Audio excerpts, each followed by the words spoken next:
Hello and welcome to our SketchUp tutorials for beginners. Components are a major part of building a great SketchUp scene, from easier organization and custom creation to using pre-made ones from the 3D warehouse. Components can make your workflow much simpler. A very common approach is building your own components collection on your local device. Open the Components panel in the right and freely browse from all the components you have saved.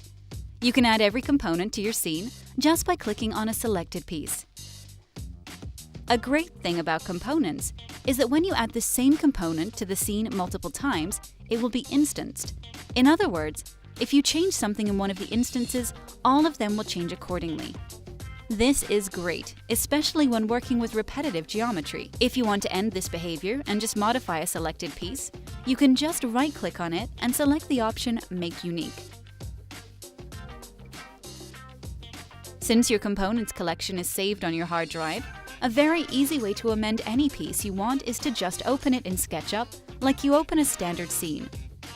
Next, you can make changes and save it as the same component, or save it as a new component, automatically visible in the right Components panel ready for use. Note that if you decide to replace the original component, it would not be changed in scenes where it was already used. Okay, now you can build and organize elaborate components collections and swiftly improve your everyday workflow. Thank you for being with us.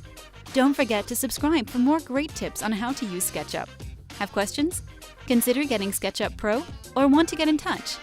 Feel free to find us at www.aeco.space. See you next time.